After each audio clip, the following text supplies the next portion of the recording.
Thank you, Silvio. Can you see my presentation now in the right mode, or is it the presenter mode? No, you see the right one. Okay.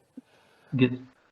Yeah, thank you very much. I just have to deal with a new design from this because we're using different video conferencing tools, so everything is new every day. So thank you for inviting us and giving me the chance to show you a little bit on our strategy process, which is just a preliminary result. So we are not finished yet. So Pio already showed you some of the process design that we decided, and yeah, I just give you some more brief information about that. So I've structured my short presentation in two parts. I will just will take you through the overall discussion, because it's not only Saxony-Anhalt discussing about hydrogen, it's also the European level, it's a German level, and also we have a paper done within the coal regions here in East Germany. So we have this process of the coal phase out, and hydrogen offers there a lot of opportunities. And then finally, I will show you the status that we are at the moment with a process, and what maybe some relevant goals that we set, and we're discussing about measures at the moment. So we'll show you that in the second part. So yeah, that's all about. I just can tie my presentation to the welcome speech from Professor Dalbert, and she already mentioned the discussion about the climate policy, and that's all about, we're talking about hydrogen. We're now at the step that there's a strong political will globally, because it's seen as a big change, a big opportunity, not only for climate policy, it's also for the economy, a big opportunity. And the reason we are talking about that is finally the greenhouse gas emissions, and how we can substitute the fossil fuels with other technologies, with other energy forms. And we've been quite good with electricity in Germany. We're talking about the low-hanging fruits that we all picked up from the trees, and now we are talking about the higher hanging fruits, and they're more complicated, especially when you look on the transportation and the industry sector, because not all of the energy demand can be substituted by electricity. So we have to use other forms of energy. So molecules will have will play a crucial role here because of technological constraints that we have here. I think I do not have to go into details about that. I think that we'll need another space for that to talk about that. But I think at this stage should be enough to point out these two aspects. And the question is now how we can come to our goals that we have for 2030. We are talking about greenhouse gas neutrality until 2050, but there are some steps between that we have to reach. And then finally to get to a zero value at the end, and to finally change all the way of the economy, the way of life to some extent with new technologies. And that's the question: how can green hydrogen contribute to that? If you hear a little bit barking in the background, my dog starts to play a little bit. Sorry for that. Yeah, the European strategy is, we have 3 steps here. The European Union published this some weeks ago.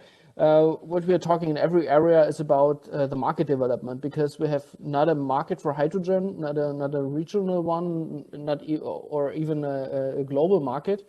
So we're talking about the production side. We are sure that green hydrogen plays a significant role because of the greenhouse gas emissions. But the problem is where we use it, the hydrogen, where is the demand? So we have to bring the production to the demand. And that's it's all about, the strategies to start with a whole value chain, that we start from the production side. What is the potential regional? What is the import potential that we're discussing? So the European Union also thinks that that this area is not possible to produce the hydrogen by itself. So we have to import it from other regions. Australia, for example, is putting very strong on, or looking very strongly on the topic. Also Saudi Arabia, all the other countries with a lot of sun, with a lot of free area where you can produce electricity from renewable energy. So import of hydrogen gonna play a very high or important role. Then there are some numbers, maybe interesting. What is the goal of the European Union about the electrolyzer capacity? So we're talking about two steps here. So starting with 6 gigawatts until 2024 in the whole European region, and it will be accelerated very soon until 40 gigawatts until 2030. Which means like 10 million tons of green hydrogen that we need to that we want to produce. That actually would not even cover the demand in Germany. So it's just a small portion, but it's not even challenging to come to that dimension. And until 2040, there is the goal about establishing the market based on green hydrogen that has to compete with gray hydrogen. So we will have to find a market design. So we will have to stop financing from public money to create and develop the market. So we come to a market design where the hydrogen can be financed by itself with a green label. Especially the CO2 price gonna play a very high and important role in this topic.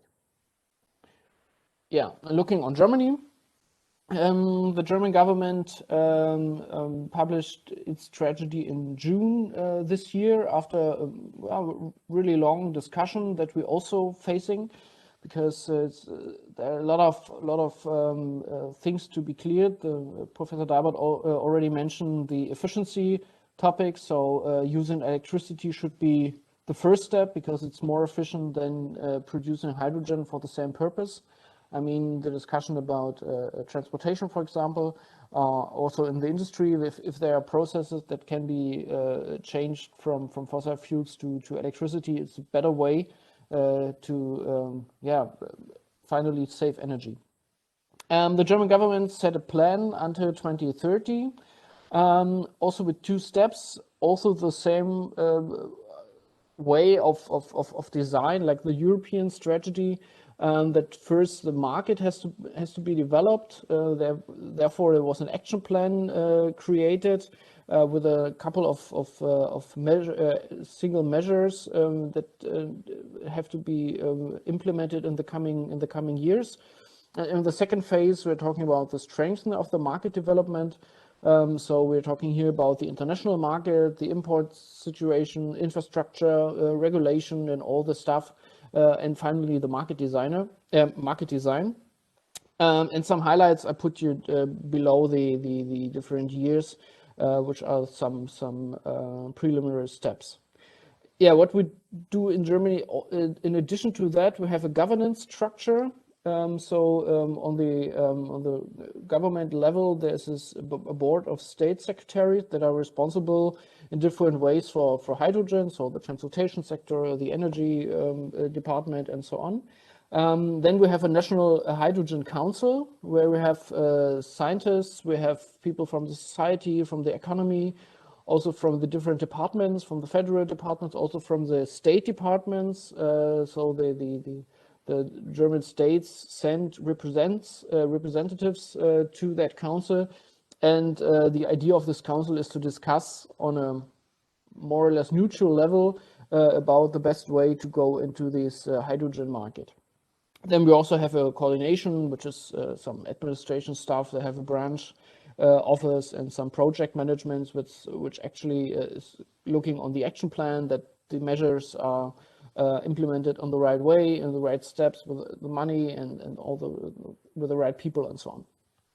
And this is a structure that we have here, mainly to look to 2023 to start with the market in Germany, which we have on a very low local level, especially in Saxony-Anhalt. We have a long-term experience. We have an industry side that uses a high amount of hydrogen over the last decades, we have the second longest hydrogen pipeline in Germany here, so we have a very good starting point to think about the green hydrogen.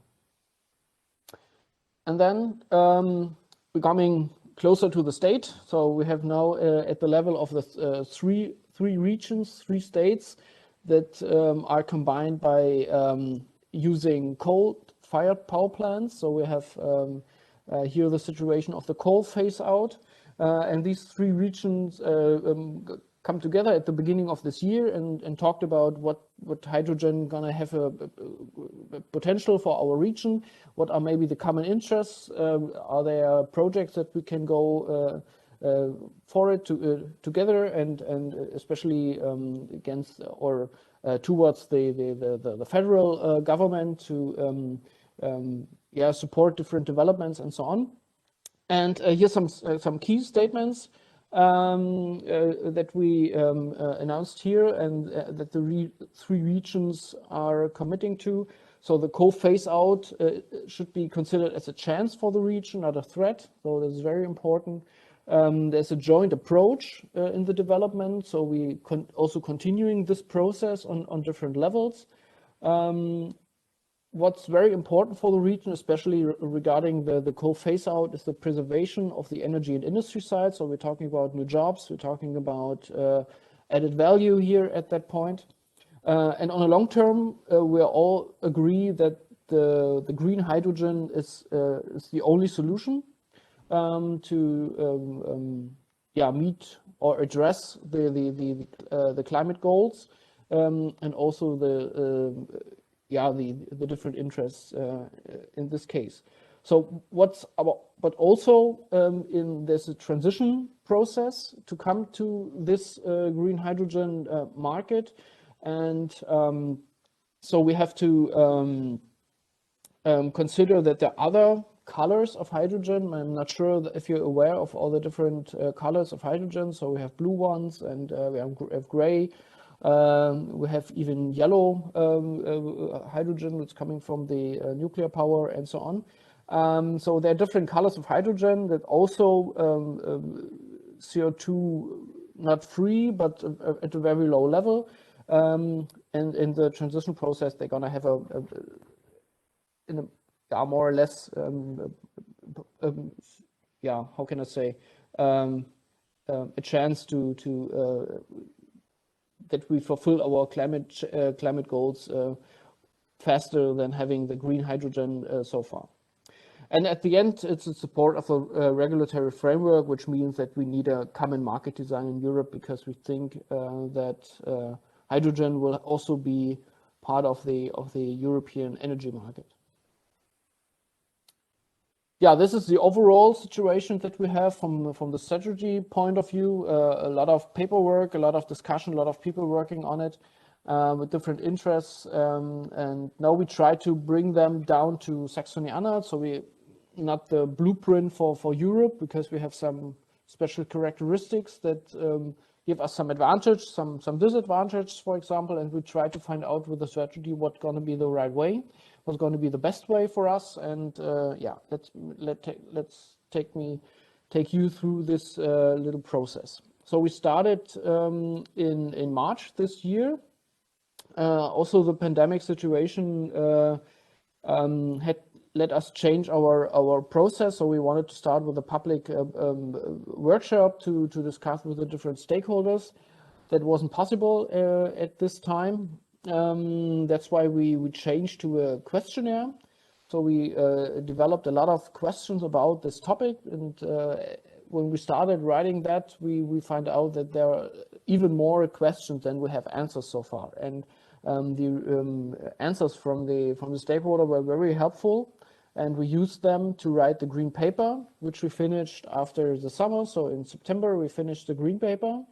And in the green paper, we tried to bring the different positions that we get from the stakeholder together and try to find a story for Saxony-Anhalt in the first place.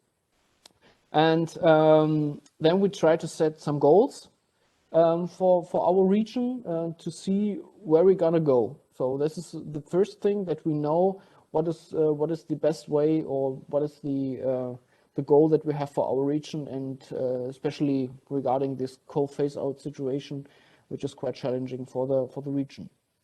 We started then a consultation, which is already completed. I'll show you the second slide on that topic. And then we're now preparing the white paper, which means the white paper will be the measures that we implement to to implement the regional strategy, so that we want how to implement the goals. Yeah? So what are the necessary steps that we have to take? And this white paper is going to be published very soon, so there's some final discussion about that. And yeah. But first, I just want to show you some of the goals that we bring in this green paper, and we had a lot of agreement on that from the stakeholders. There was not a lot of discussion about the goals that we suggested here. So we have also two steps to 2030 and 2040. One thing that we discuss a lot is should Saxony-Anhalt be a hydrogen market only on the demand side, or should we also be a production side? And from the discussion with the stakeholders, we find from the added value point of view that the production of hydrogen has a high potential for added value and for jobs, and that's why we try to develop or to think in this way, that we have a high amount or a high capacity of electrolyzers. Which also means that we need more renewable energy. So we do not want to import from somewhere, so it should be a local approach, especially regarding the demand that we already have in the industry. So with that 1 gigawatt electrolyzer capacity, we can cover a small portion of the demand that we already have. And it's the idea to produce it in ours close to our sites. Another topic is then the infrastructure. This is a very strong or very intensive discussion about a centralized or decentralized approach that we also discussed with Pio in the previous presentation. In the electricity sector, we also discussed it within the hydrogen. So should the electrolyzer be close to the demand side, or should their central approach, maybe all the electrolyzers are installed at the shores, close to the offshore wind parks, because they have a very high electricity generation. This is what we're discussing here, and we think that we're starting in clusters. So Saxony-Anhalt could be some sort of nucleus, especially for the eastern part of Germany. That we also produce hydrogen for other regions, especially the coal regions that I showed you before. And R&D and infrastructure projects is also a very big topic. And to 2040, we see a large-scale hydrogen production in Saxony-Anhalt. We want to have a competitive market for green hydrogen, and we want to cover the regional demand with green hydrogen. There will be a continuous extension of the renewable energy capacity, so to support our local production.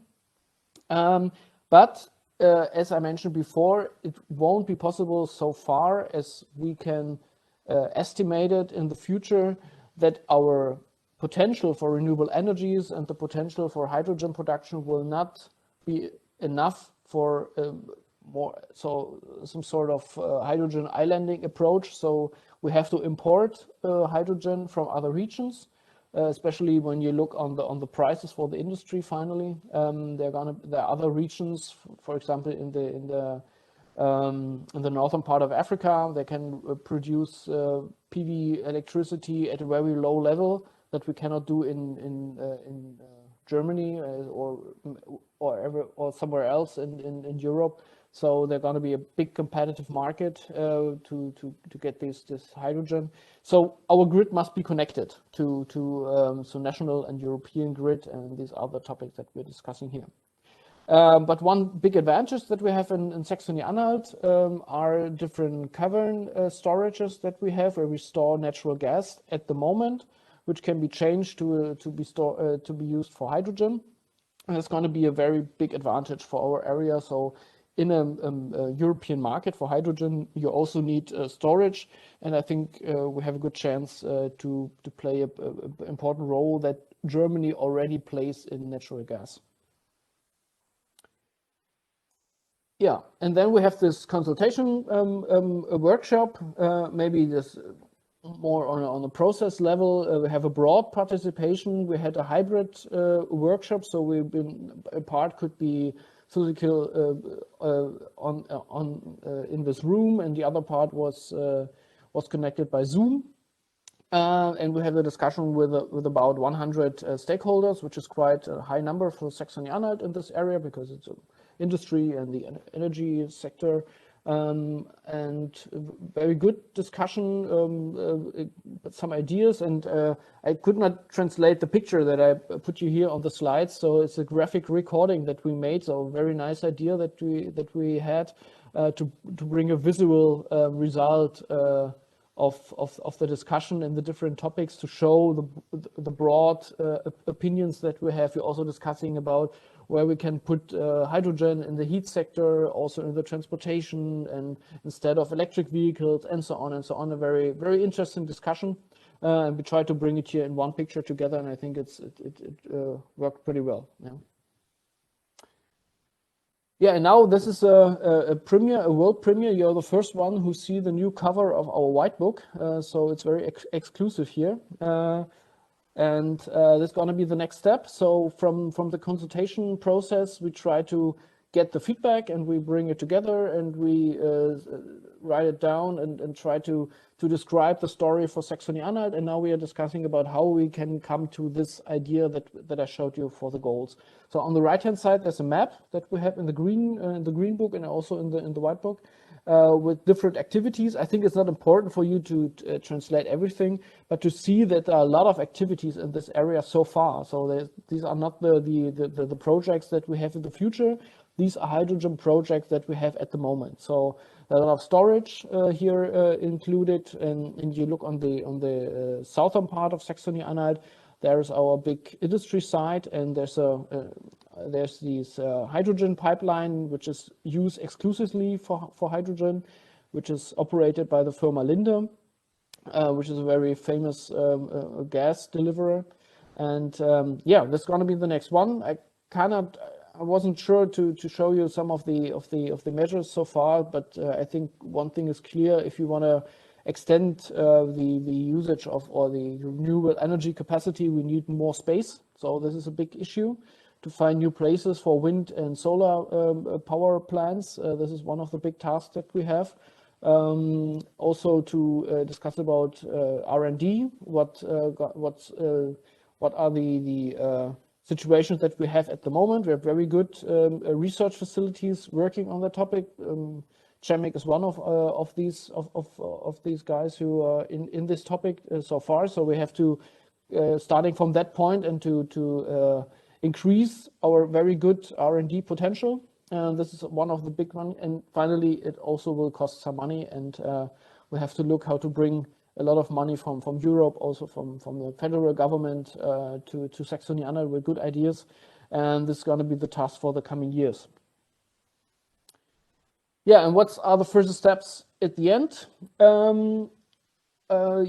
Finally, we have to write the hydrogen strategy that's going to be determined then by our final state government.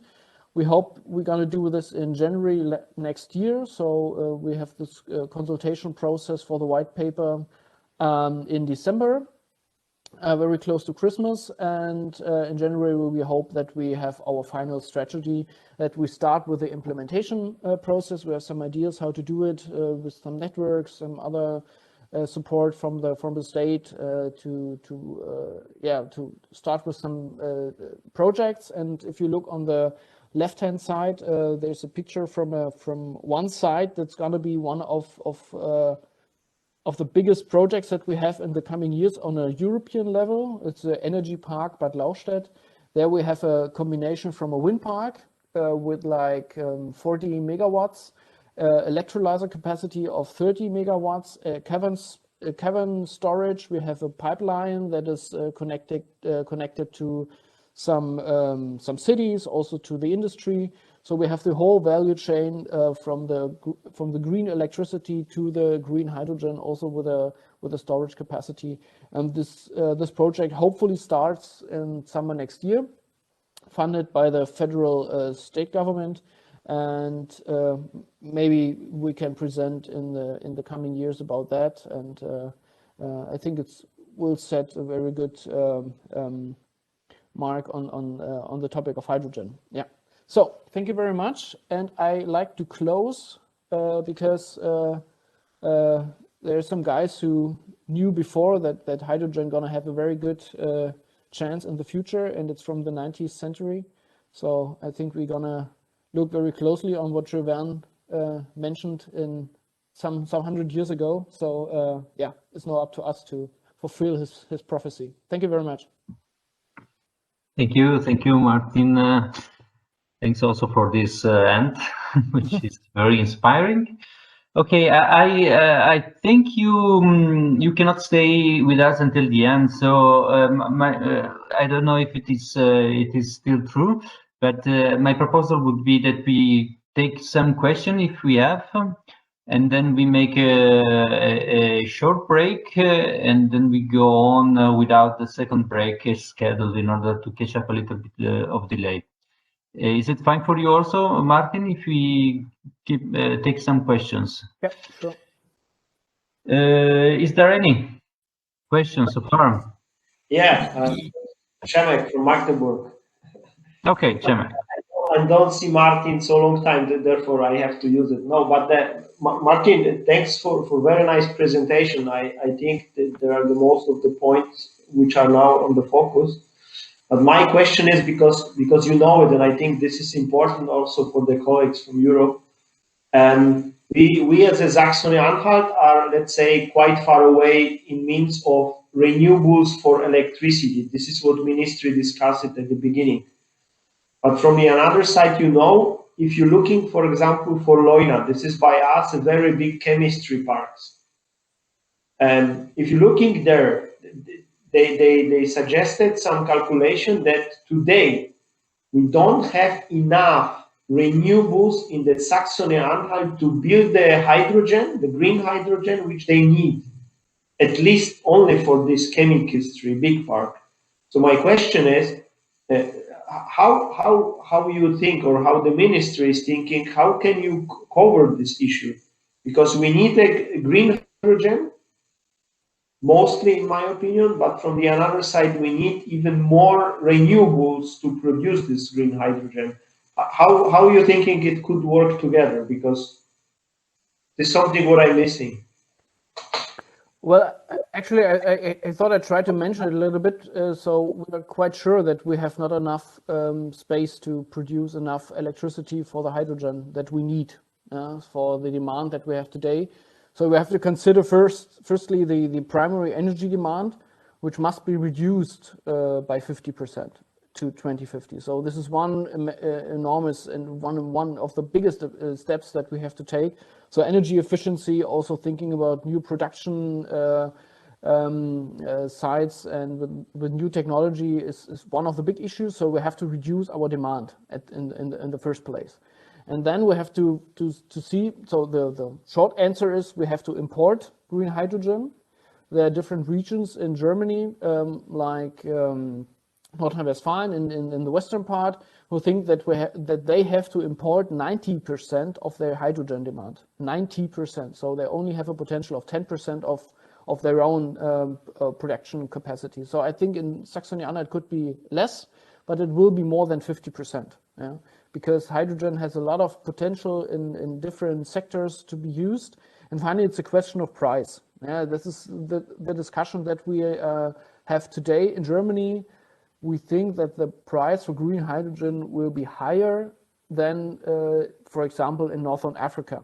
If we find good logistics, so good ways to transport, for example, hydrogen will not be transported as gas, so it will be, for example, will be transported as ammonia, for example. So we have a liquid version, and this is going to reduce the cost for transportation a lot. So this will be a very big challenge for us to produce our hydrogen for ourselves. So we have to see what kind of sectors we want to deliver. In the first place, it's going to be the industry, because they have very high pressure on reducing their CO2 emissions. So if the CO2 price will increase, it may be a business case to use green hydrogen from a site very close to the production. But in the coming decades, I think the import of hydrogen, and Europe always have been in a region with import of energy. So we import like 60% of our energy from other regions, Russia, from Saudi Arabia, like petrol or oil and gas, for example. So there won't be a big change in this, but we will have new areas from where we import. And Australia, as I mentioned before, will start they start a study financed from Germany to see how they can produce hydrogen in Australia. They have a lot of space, a lot of sun, and see how they can transport it to Europe. Yeah, and I think this is going to be the way. But the first step is to develop the technology and to finally to export it also in this region. This is another aspect. Yeah. Okay, I think also Manfred wanted to point one question. Is it true? Yes, it's true, but it has already been answered in the course of Martin's discussion. Thank you. Thank you. So maybe I jump in with a question regarding demand. You are mentioning several times industry is a potential demand of hydrogen. What about mobility? Yeah, I think the transportation sector is different. I think for logistics, for aviation, it has a big potential, because there are not of electricity, I think, will not or won't be sufficient to adapt or to subsidize to substitute the fossil fuels. So I think electric airplanes, I'm not sure about that, really. So I think hydrogen and synthetic fuels will play a crucial role. We have a lot of discussion about the of cars, so the private sector. So this is, I think, a discussion that hasn't been finished so far. There's some car producers who say electric vehicles are their path to the future. And if you look on the efficiency side of this topic, I think they're right. But finally, we have to see where coming the material for the battery. We have to have a electricity grid to deal with a high number of electric vehicles. That can be done. This is just a question of technology and how to manage these things. But especially in times when you have a low production from renewable energy, especially in the winter time, and you need a high demand for electric cars because they also need to heat. Yeah. Then you have an increasing demand for electricity, and that's why there are other parts who say that we also need hydrogen, synthetic fuels in private cars. So this discussion hasn't been finished yet, so there's some pros and cons on both sides. If you ask me, I think electric vehicles have a very high potential in the urban area, where we have short distance, where you have the potential to recharge very often, also on public charging stations.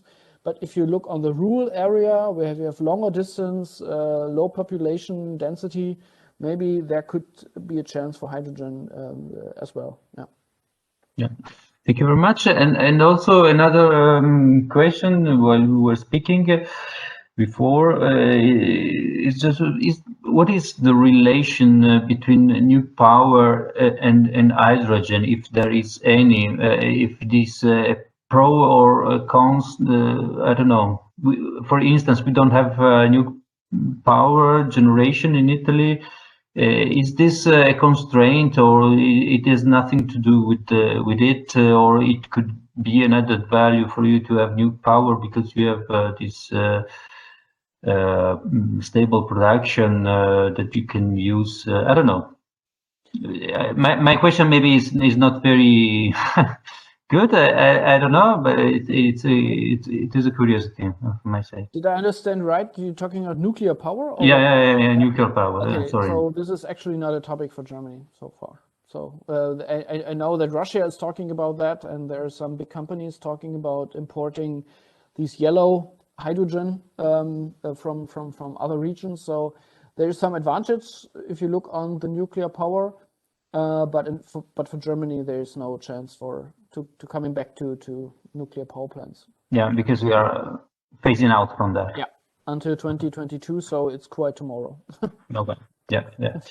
Okay, so is there any more questions? I think one or two, and then we can stop if we have questions. Otherwise, we stop.